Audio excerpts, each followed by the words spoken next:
Chapter 18. Minley followed the boy through the maze of streets and alleyways for what seemed like a long time. If it wasn't for the big buffalo that was always in view, Minley would have easily lost him many times. Not too far now, the boy said to her. Minley realized that the boy lived very far from the inner city. The road was no longer stone, but dirt. Even from a distance, she could see the outer city wall was cracked and broken. I live over there, the boy said, pointing, and Minley looked down a muddy path that led to a shabby, rickety hut that looked as if the first strong wind would blow it away. The boy brought the buffalo right into the hut, and Minley went in after. She looked around the small, meager home. The only furnishings Minley could see were two wooden crates and a rough stool. On one side of the hut, a crude metal gate stood in the fireplace with a well-worn pot on it. The other half of the hut was divided into two piles of dry grass. Minley watched as the buffalo went directly to one pile and lay down.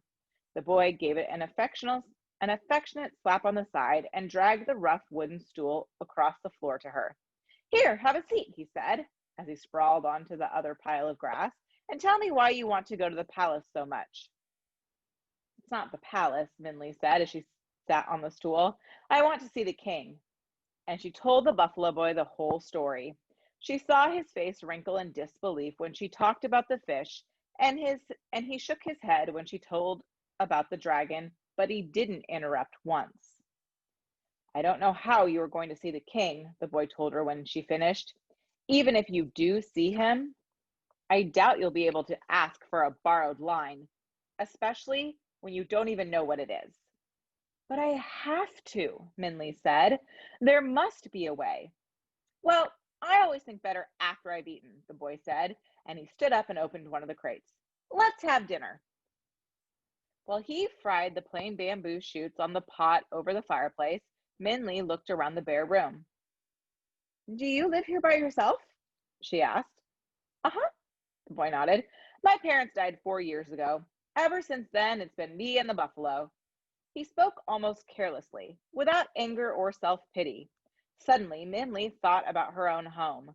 The wood floor always swept by Ma, the extra blanket Ba put over her when the wind blew cold. And she felt a strange tightness in her throat.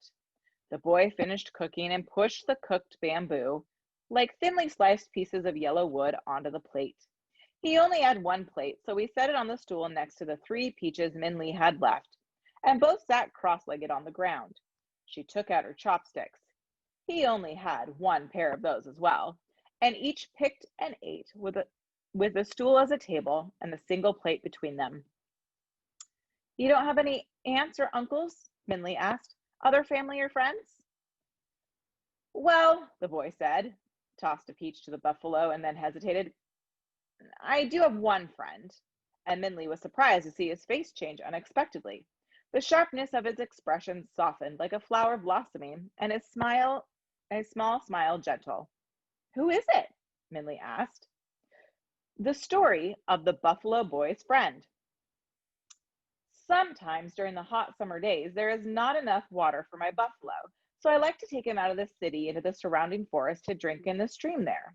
One day I brought him to the forest and he kept pulling and pushing me away from the stream. No matter what I did, he refused to go in my direction.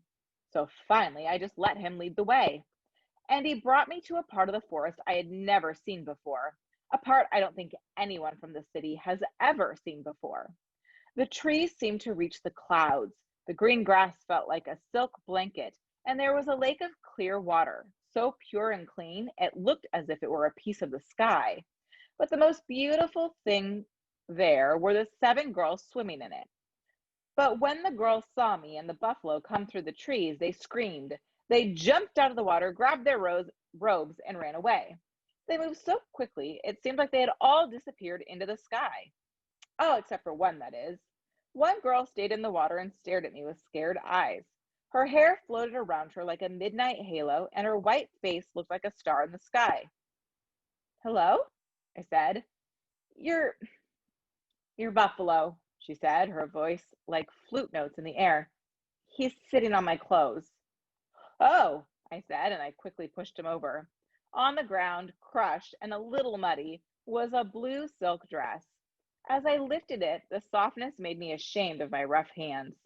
Here, I said, bringing the dress to the edge of the lake. She looked at me, hesitating.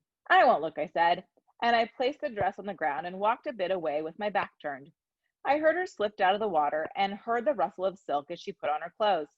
Thank you, she said. You can turn around now. And when I turned around, the girl was smiling at me.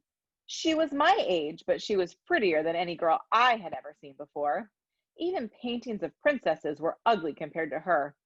I didn't mean to scare you, I said. My buffalo was just thirsty. I guess so, she said, and she laughed like tinkling bells as we watched my big lumbering buffalo make his way to the water. I can't believe my sisters just left me like that. I'm the youngest, too. They're supposed to watch me. But I'm glad they didn't, because now I can talk to you. Tell me about you. Does your buffalo go with you everywhere?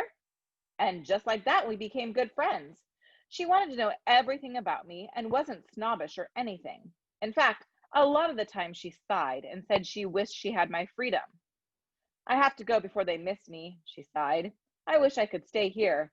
Where I live, I'm not allowed to do anything. There's always someone watching, telling me what to do. And it's kind of lonely. Well, visit me, I told her. We can have lots of fun together. I'll try, she promised. And she kept her promise. Like she said, it was hard for her to get away, but every night on the full moon when she visits her grandfather, she stops here. Sometimes she can only stay for a little while. Sometimes she can stay for hours. Whenever I see her, we laugh enough to last for the month.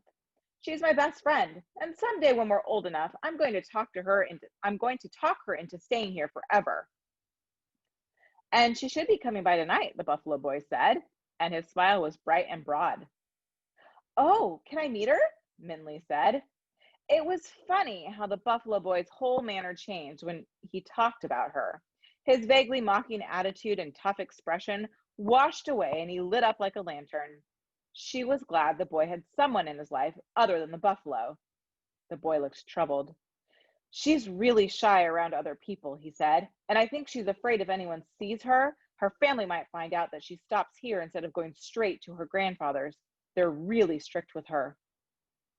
I won't bother her then, Minley said. Do you want me to leave? No, you can just stay with the buffalo, he said. She told me last time that this visit would have to be fast anyway. She was behind on her work, so they will expect her back quickly. Work? Minley asked. What does she do? She weaves and spins thread, the boy said. That's what she brings to her grandfather when she visits, thread that she spins. Hey, I know. I'll ask her how you can see the king. She'll know.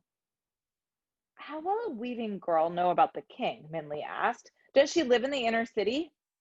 No, she lives far away, the boy said vaguely. But she knows a lot of things. Minley shrugged. It didn't seem likely that to her that a friend of the Buffalo Boy would know how she could see the king.